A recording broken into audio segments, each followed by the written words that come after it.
Oke, bismillahirrahmanirrahim. Assalamualaikum warahmatullahi wabarakatuh. Jadi di video ini sesuai judul ya, eh, saya akan menjelaskan sedikit terkait, bukan menjelaskan ya, lebih ke sharing ya. Mungkin ada salah atau miss-nya, tapi kurang lebih pengalaman saya sejauh ini kurang lebih selama 2 tahunan lebih ya. Itu saya memakai Docker juga. Dan ini adalah di topik ini saya akan sharing gitu terkait perbedaan Docker dan VM virtual machine, kelebihan kelemahannya apa, lalu akan ada beberapa contoh nanti di belakang, dan nanti kita akan sedikit membahas tentang Docker Compose gitu. Jadi mungkin yang pertama kita langsung ke poinnya aja, yaitu apa sih Docker container itu dan perbedaannya dengan virtual machine apa. Kita langsung tanya ke ChatGPT aja biar cepat, yaitu jelaskan kelebihan dan kelemahan virtual machine dan Docker container. Nah, jadi secara umum digunakan dalam pengolahan infrastruktur dan pengembangan perangkat lunak. Jadi key point pertamanya di sini ya, yaitu pengelolaan infrastruktur dan software gitu, aplikasi gitu, hosting aplikasi lah ya istilahnya gitu. Nah, di sini VM itu kelebihannya apa sih? VM itu ibaratnya satu apa ya, satu server gitu ya. Jadi satu server yang besar gitu, sehingga isolasinya itu menyeluruh gitu ya. Jadi benar-benar eksklusif satu VM untuk satu aplikasi gitu. Dan misalkan speknya berapa, satu CPU atau dua CPU itu benar-benar untuk satu VM tersebut gitu. Lalu VM juga memiliki portabilitas tinggi ya. Jadi dia juga bisa dipindah gitu image-nya, image si VM tersebut, misalkan pindah dari satu server ke server lain, nah itu memungkinkan. Lalu OS fleksibel, jadi mau pakai OS apapun, Linux, Windows itu terserah.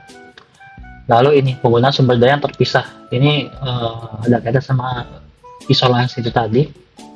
Jadi setiap VM itu benar-benar terpisah gitu untuk resource-nya, CPU, RAM, memori gitu, dengan VM-VM yang lain gitu. Nah, kelemahannya yang pertama yaitu yang tinggi ini maksudnya adalah karena VM itu kan satu gelondongan gitu, satu benar-benar satu sistem operasi gitu. Jadi banyak package ya yang diinstal di dalamnya itu VM bawaannya tersebut gitu. Sehingga lebih apa ya? Lebih berat lah istilahnya seperti itu. Lalu memorinya itu lebih besar karena yaitu tadi menjalankan beberapa aplikasi bawaan OS-nya gitu misalkan ya. Lalu proses booting lebih lambat. Nah, biasanya itu walaupun Linux ya, tapi tetap butuh waktu gitu, beberapa detik atau bahkan sampai menit kadang ya. Cuman kalau Linux sih biasanya hitungan detik sih. Tapi tergantung juga kalau misalkan aplikasi di dalamnya berat, itu bisa sampai menit. Nah, yang kedua kita akan bahas tentang Docker container gitu. Jadi yang sebelumnya ini tradisional ya ibaratnya. Ini yang udah mulai kekinian gitu. Jadi Docker ini kata kuncinya adalah itu cepat dibanding dengan VM ya. Dalam berbagi sumber daya itu lebih cepat, lalu isolasinya ringan. Jadi dia itu bisa isolasi juga sama seperti VM, cuman dia itu lebih ringan. Kenapa lebih ringan? Karena nggak apa ya? Dia itu sebenarnya juga OS. Di dalam kontainernya ada OS juga sama. Cuman dia nggak ada bloatware-nya, jadi nggak ada yang bawaan dari sistem operasinya gitu. Jadi lebih ringan. Jadi misalkan kita cuma butuh web server Nginx doang, ya udah di Linux itu isinya cuma web server doang gitu. Jadi nggak ada kayak misalkan telnet, bahkan kadang nano kayaknya ada sih. Vim itu kadang nggak ada. Bahkan curl itu yang biasa dipakai itu nggak ada gitu. Jadi benar-benar what you need itu yang ada di kontainer tersebut. Jadi sebenarnya sesuai kebutuhan, makanya dia itu penggunaannya lebih ringan, gitu, lebih rendah. Efisiensi yaitu ini tadi ya, karena uh, karena image-nya yang efisien tadi, yang sesuai kebutuhan doang. Jadi sumber daya yang digunakan itu lebih sedikit juga lebih efisien gitu. Lalu waktu boot yang cepat, Nah, dalam hitungan detik karena mereka tidak perlu memuat sistem operasi secara otonom. Nah, kalau misalkan kita satu OS full gitu kan harus nyalain service ini, bahkan kemungkinan service tersebut kita nggak pakai gitu. Tapi karena kita pakai Docker container ini, jadi hanya yang perlu-perlu aja gitu, yang uh, yang service-nya akan kita nyalakan gitu. Jadi benar-benar cepat dan efisien gitu. Nah, selanjutnya adalah keterbatasannya atau kelemahan. Jadi nggak mungkin apa ya, se OP apapun Docker itu pasti akan ada kelemahan gitu, pasti ya. Nggak mungkin nggak ada kelemahan. Yaitu yang pertama, eh, keterbatasan OS. Jadi eh, Docker container itu berjalan di atas OS sebenarnya. Jadi kalau misalkan pada host tertentu, misalkan OS tertentu atau kernel tertentu itu kadang ada limitasi. Misalkan kita Windows nih, pakai Windows Server, ini pengalaman juga. Windows Server itu dia untuk Windows Server itu sendiri dia tidak bisa menjalankan Docker untuk Linux. Kenapa? Karena Docker untuk Linux di Windows ini, contohnya di sini, itu di sini kita memerlukan Hyper-V gitu misalnya. Sedangkan di Windows Server gitu, itu Hyper-V di disable, dan kalau enable itu kalau nggak salah agak ribet ya di VMware-nya itu, sehingga ada beberapa keterbatasan gitu. Jadi agak agak perlu effort lah. Lalu yang kedua, nah ini kurangnya isolasi yang sempurna. Kalau di sisi ini sendiri menurut saya untuk Docker udah cukup isolate ya. Tapi kalau misalkan kasusnya perlu isolate banget yang kayak VM gitu, sebenarnya sudah bisa cukup mengakomodir sih Docker, sepengetahuan saya. Tapi kalau misalkan ada saran atau teman-teman tahu mungkin bisa sharing juga ya. Saya belum pernah mengalami ini. Lalu ketergantungan infrastruktur host. Nah, betul. Jika host gagal, semua kontainer berjalan di atasnya terpengaruh. Jadi misalkan satu host atau satu server mati, semua service di dalamnya akan mati juga gitu, akan hilang juga. Nah, kini sekarang kita coba ini overview dikit ya tentang strukturnya dari perbedaan ya antara virtual machine dan container. Jadi bisa dilihat infrastruktur ini bare metal servernya. Kalau virtual machine ini langsung hypervisor, lalu atasnya ada misalkan OS 1, OS 2, OS 3 gitu. Jadi ini langsung gelondongan full gitu ya. Dia full, misalkan ini Ubuntu, misalkan ini SUSE gitu, misalkan ini Windows gitu. Ini benar-benar berbeda, ini terisolasi, isolasi. Sedangkan kalau container itu di sini dia tetap infrastruktur, tetap ini ada, biasanya ada hypervisor-nya juga untuk virtualisasi, tetap ada OS-nya, lalu ada container engine nih. Nah, ini juga harusnya dia tetap butuh hypervisor juga. Cuman di sini, nah dia menghilangkan GUIS OS-nya ini. Jadi di sini nanti nggak perlu satu gelondongan OS yang besar gitu, hanya OS yang seperlunya aja. Oke, selanjutnya kita akan coba untuk menjalankan Nginx ya. Jadi di sini saya pakai WSL. Kita mengibaratkan bahwa ini virtual machine gitu ya. Oke, udah terinstall, kita cek statusnya. Nah, dia udah otomatis running ya. Terus by default portnya si Nginx ini kan 80. Kita coba buka di sini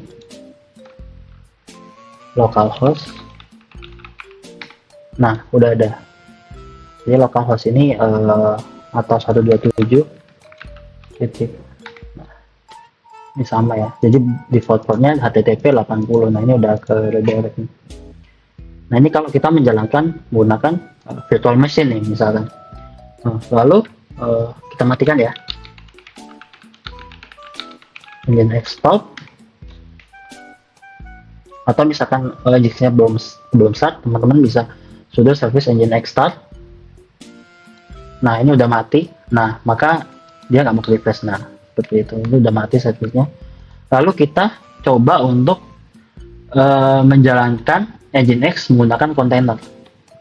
Nah, ini caranya adalah yang pertama pastikan Docker udah terinstall ya di sistemnya teman-teman. lalu kita jalankan Dockeran. Nah ini masih ada story-nya. Min D diamond, dia berjalan di latar belakang. Min P, kita mau forward port 80 dari dalam kontainer Nginx ke 80 yang ada di host. Dan misalkan min D nya saya hapus nih, kita coba dulu ya. Nah by default dia akan mencari tag Nginx latest karena kita cuma Nginx. Oke, udah run untuk kontainernya dan jadinya seperti ini. Lalu kita coba refresh lagi. Nah udah muncul kan, ini udah jalan untuk, jadi kita udah berhasil menjalankan Nginx menggunakan Docker gitu. Nah ini kan kita nggak pakai min D nih tadi, maka keluarnya seperti ini. Coba kita keluar dulu, kita exit. Nah ini kita refresh, harusnya gagal. Nah gagal kan, lalu kita coba tambahin min D, maka jalan berjalan di background. Ini kan tadi ada lognya nih, kita tetap bisa. Nah ini udah keluar di belakang, kita bisa buka lognya ini dengan cara docker log ini. Nah lebih sama, ini log aksesnya juga ada. Baik, itu contoh menjalankan Nginx menggunakan kontainer gitu ya. Jalankan kontainer pertama kita, lalu kita coba selanjutnya menjalankan kontainer menggunakan Docker Compose. Nah Docker Compose ini sebenarnya sama kayak Dockeran yang tadi, cuman kalau tadi itu kita langsung di CLI ya ibaratnya, ini kita simpan dalam bentuk file. Jadi nanti bisa lebih rapi lah, dan kita juga bisa state misalkan kita cuma satu service nih, misalkan kita mau beberapa service, nanti kita akan coba untuk DB MySQL dan PHP MyAdmin, jadi dua service kan itu dalam satu Docker Compose. Nanti kita akan coba. Nah yang pertama kita mau coba jalanin ini dulu Nginx, sama ya, itu dengan perintahnya Docker Compose min f. Nah ini masih ada kebetulan story-nya Docker. Lalu ini kita ganti example. Ini harusnya dia error karena port 80 already allocated. Kenapa already allocated? Karena tadi kita belum stop. Ini masih ada yang running di port yang sama. Nah kalau seperti ini solusinya ada dua, yaitu pertama kita rubah portnya di sini, atau yang ini kita hapus. Nah dalam kasus ini kita hapus ya, mungkin ya. Docker stop, lalu kita beri container ID, lalu docker rm boleh container ID yang tadi. Oke udah, docker ps lagi harusnya kosong. Lalu kita coba jalankan Docker Compose nya tadi. Oke udah start, udah bisa. Lalu kita coba cek di Nginx lagi. Nah dia udah run, karena sama ya, biasanya dia sama, jadi nggak ada perbedaan. Selanjutnya kita akan coba untuk ini yang paling umum ya, paling sering digunakan itu adalah MySQL dan PHP MyAdmin. Jadi di sini saya buat MySQL passwordnya, mungkin saya ubah jadi password aja ya, passwordmu gitu. Lalu sama dengan ini PHP MyAdmin saya ubah jadi passwordmu. Jadi kita coba Docker Compose up lagi, tapi filenya adalah MySQL. Oke, di sini saya akan menjelaskan sedikit ya. Jadi di sini untuk image yang kita gunakan adalah MySQL versinya 8.3.0, bisa dilihat di sini database-nya. Lalu ada komennya. Jadi kenapa sih harus pakai komen ini? Karena sepengalaman saya gitu, bahwa MySQL itu ada perlu tambahan komen ini sih di sejak SQL 8 gitu, jadi agak berbeda. Lalu sisanya ini menyesuaikan sih sebenarnya. Lalu kita buat di sini ada persistent volume. Jadi karena kita perlu database ya, database itu kan kita selalu keep datanya kan. Sedangkan kalau kontainer kita nggak kasih volume yang persisten, itu dia akan hilang. Nah mungkin detailnya terkait ini nanti mungkin bisa teman-teman cari di video lain tentang Docker.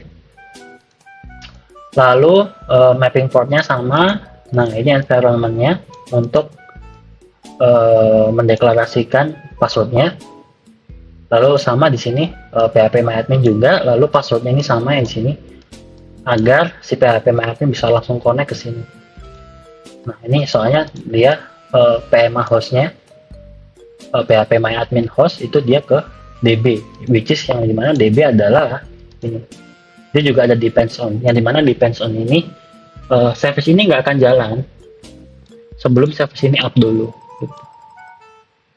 Lalu di sini ada networks. Networks ini adalah jaringan lokal mereka. Di sini mereka buat subnet sendiri di dalam, membuat networking sendiri dengan segmennya sebagai berikut. Jadi ini tuh sebenarnya cuman network di dalam private Dockernya itu sendiri sih. Kalau untuk ini tuh. Lalu untuk volumes, nah ini sesuai yang tadi DB data yang tadi untuk supaya persistent volume ya. Kurang lebih seperti itu. Oke, sambil kita tunggu. Oke, lalu teman-teman, jadi untuk kontainernya udah up semua ini. Kita coba login ya. Yaitu kita bisa lihat di sini portnya adalah 8090 untuk phpMyAdmin. Kita langsung coba di phpMyAdmin ya. Di localhost kita tambah 8090. Ini menggunakan root dan passwordnya adalah passwordmu. Oke.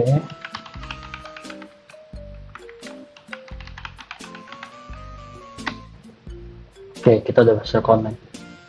Nah, nanti teman-teman kalau misalkan mau connect ke database-nya, itu menggunakan yang ini, port defaultnya ya, 3306. Kurang lebih seperti ini. Kalau untuk contoh singkat Docker Compose-nya, nah harusnya ini banyak yang pakai sih, karena saya dulu juga sempat pakai Docker Compose ini juga. Oke, semoga membantu dan semoga bermanfaat. Saya akhiri, wassalamualaikum warahmatullahi wabarakatuh. Oh iya, satu lagi sebelum itu, untuk file-file ini sudah saya upload ya di public repo. Bisa lihat di sini, Rifan 246 DevOps Boilerplate. Nah, di dalam sini udah ada. Oke, nah mohon bantuannya ya, mungkin nanti bisa di follow saya di GitHub atau di Start. Oke, terima kasih. Assalamualaikum warahmatullahi wabarakatuh.